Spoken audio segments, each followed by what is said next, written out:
Hi all Bigg Boss Malayalam season 7 ചപ്പാത്തി കേസും ദോശ കേസും ഒന്നും അല്ലാത്ത കുറച്ചുകൂടെ ഗ്രാവിറ്റി ഉള്ള രണ്ട് വിഷയങ്ങളാണ് ഇത്തവണ ലാലേട്ടൻ സംസാരിക്കുന്നത്. ഒന്നാമത്തത് ആദില നൂറയൊന്നും വീട്ടിൽ കയറ്റാൻ കൊള്ളാത്തവരാണെന്നുള്ള രീതിയിൽ ലക്ഷ്മി പറഞ്ഞത്. രണ്ടാമത്തത് ഒനിയിൽ റോങ് ഇന്റൻഷനോടെ മസ്താനിയെ കയറി പിടിച്ചു എന്ന് ലക്ഷ്മി പറഞ്ഞ കേസ്. ഇന്നത്തെ എപ്പിസോഡിൽ ലാലേട്ടൻ സംസാരിച്ചത് ലക്ഷ്മിയും അക്ബറും തമ്മിലുള്ള വഴക്കിനിടയിൽ വീട്ടിൽ പോലും കയറ്റാൻ കൊള്ളാത്ത ആദിലെ നൂറയൊക്കെ അക്ബർ സപ്പോർട്ട് ചെയ്ത് നടക്കുന്നു എന്നുള്ളൊരു പരാമർശം വന്നതിനെ പറ്റിയാണ്. ആദിലെ നൂറേനെയൊക്കെ വീട്ടിൽ കയറ്റാൻ പറ്റില്ല എന്നുള്ളത് ഇവരാണോ തീരുമാനിക്കുന്നത്? ലാലേട്ടൻ ഇന്നത്തെ എപ്പിസോഡിൽ പറഞ്ഞിട്ടുണ്ട്, നിങ്ങളുടെ വീട്ടിൽ കയറ്റേണ്ട കാര്യമില്ല, ലാലേട്ടന്റെ വീട്ടിൽ അവരെ കയറ്റുമെന്ന്. ഈ ലോകം മുഴുവൻ അക്സെപ്റ്റ് ചെയ്യുകയാണ്, ഈ ലോകം മുഴുവൻ മാറി ചിന്തിക്കുകയാണ്. മാറാത്ത അങ്ങനെയുള്ളവരുണ്ടെങ്കിൽ അവരും കൂടെ മാറണമെന്ന് ആഗ്രഹിച്ചുകൊണ്ടിരിക്കുന്ന സമയത്ത് ഇതിനെല്ലാം ഓപ്പോസിറ്റ് സഞ്ചരിക്കുന്ന ഒരാളാണ് ലക്ഷ്മി. ഇന്ന് ആര്യം പറഞ്ഞിരുന്നു, എല്ലാവരോടും എക്സിസ്റ്റ് ചെയ്യാൻ വേണ്ടിയിട്ടാണ് നോക്കുന്നത്. ബേസിക്കലി അത് തന്നെയാണ് ഈ ഒരു കാര്യം ലക്ഷ്മി പറയുന്ന സമയത്ത്. അവിടെ ഒരുപാട് പേരുണ്ടായിരുന്നു, പക്ഷെ അവിടെ വഴക്ക് നടന്നിരുന്നത് വേറൊരു കാര്യത്തിന്റെ പേരിലായതുകൊണ്ട് ഇതിലേക്ക് ആരുടെയും ഫോക്കസ് പോയില്ല. ലാലേട്ടൻ ഇന്ന്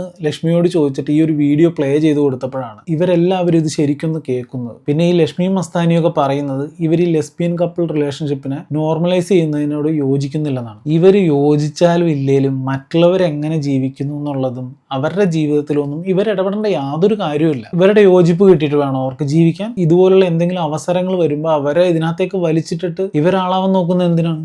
ഈ ലക്ഷ്മി പറഞ്ഞല്ലോ, ഈ ആദിലെ നൂറേനെയൊക്കെ വീട്ടിൽ കയറ്റാൻ കൊള്ളാത്തവരാണെന്ന്. ഈ ശരിക്കും ഇങ്ങനെ പറഞ്ഞു കിടക്കുന്ന ഈ ലക്ഷ്മി ഇന്നത്തെ കാലത്ത് ആരെങ്കിലും വീട്ടിൽ കയറ്റു? ഇവർ UK-ലും അമേരിക്കയിലും ഒക്കെ പോയിട്ടുണ്ട്, ജീവിച്ചിട്ടുണ്ട് എന്നൊക്കെ പറയുന്നുണ്ട്. പക്ഷെ ഇന്ത്യയിലെ കുഗ്രാമത്തിലുള്ള ആളുകൾ പോലും ഇന്ന് അക്സെപ്റ്റ് ചെയ്യുന്ന കാര്യത്തിന് എതിരെയാണ് ഇവരുടെ ചിന്തകൾ. ഇതിനിടയിൽ ഇവരുടെ ആർഗ്യുമെന്റിനെ സപ്പോർട്ട് ചെയ്യാൻ വേണ്ടിയിട്ട് ഇവരൊരു കാര്യം പറഞ്ഞു. അക്ബറിന്റെ വീട്ടിൽ നിന്ന് ഉമ്മ വിളിച്ചപ്പോൾ ആദിലയോടൊന്നും കൂട്ടുകൂടണ്ട എന്നുള്ള രീതിയിൽ പറഞ്ഞു അത്ര. ശരിക്കും ഈ ഒരു കാര്യം അകത്തും പുറത്തും ഒക്കെ ചർച്ചയിൽ വന്നതാണ്. ഇങ്ങനെ ഒരു ചർച്ച വന്നപ്പോൾ എനിക്ക് അക്ബറിന്റെ ഉമ്മ അങ്ങനെ ഒരു കാര്യം പറഞ്ഞായിട്ട് ഒരു രീതിയിലും മനസ്സിലാക്കാൻ പറ്റിയില്ല. പക്ഷെ ഇങ്ങനെ ഒരു കാര്യം ആദിലെ നൂറയ ഹൗസിൽ സംസാരിച്ചിരുന്നു. അവർക്ക് ഇങ്ങനെ ഒരു തോട്ട് വന്നിരുന്നു. അതിനെ പിന്തുണച്ചുകൊണ്ടായിരിക്കും ഇങ്ങനെ കുറെ വീഡിയോസ് വന്നത്. ഞാൻ അങ്ങനെ ഒരു കാര്യം കാണാത്തതുകൊണ്ട് തന്നെ അതിനെപ്പറ്റി ഒരു വീഡിയോ ചെയ്തിട്ടുണ്ടായിരുന്നില്ല. എന്തായാലും ലാലേട്ടൻ ഇന്ന് കൃത്യമായിട്ട് ലക്ഷ്മിയോട് ചോദിച്ചു, നിങ്ങളത് കേട്ടോ എന്ന് ചോദിച്ചു. ലക്ഷ്മി പറഞ്ഞ ഇല്ലെന്നാണ്. ലാലേട്ടൻ പറഞ്ഞു, ഞങ്ങളത് കേട്ടിട്ടില്ല, ഞങ്ങൾ കേൾക്കാത്തത് പിന്നെ നിങ്ങൾ എങ്ങനെയാണ് കേട്ടതെന്ന് ചോദിച്ചു. എനിവേ ലക്ഷ്മി അക്ബറിന്റെ ഈ ഒരു കാര്യം ഇതിന്റെ ഇടയിലേക്ക് ചേർക്കാൻ നോക്കിയത് നൈസായിട്ട് ലാലേട്ടൻ പൊളിച്ചു കൊടുത്തു. ഏതായാലും അടുത്ത ദിവസം ലക്ഷ്മിയുടെ രണ്ടാമത്തെ കേസ് ലാലേട്ടൻ ചർച്ചയ്ക്ക് എടുക്കും. ഒനിയിൽ റോങ് ആയിട്ടുള്ള ഇന്റൻഷനോടെ മസ്താനിയെ കയറി പിടിച്ചു എന്ന് ലക്ഷ്മി പറഞ്ഞ കേസ്. ആ ഒരു കാര്യത്തിൽ അപ്പോളജി ആയിട്ട് ലക്ഷ്മി ഒനിലിന്റെ അടുത്ത് ചെന്നിട്ടുണ്ടായിരുന്നു. ആ ഒരു അപ്പോളജി എന്തായാലും ഒനിയിൽ ആ സമയത്ത് സ്വീകരിക്കാൻ തയ്യാറായിട്ടുണ്ടായിരുന്നില്ല. പുതിയ പ്രൊമോയിൽ ആ ഒരു കാര്യം ലാലേട്ടൻ ചോദിക്കുന്നത് കാണിക്കുന്നുണ്ട്.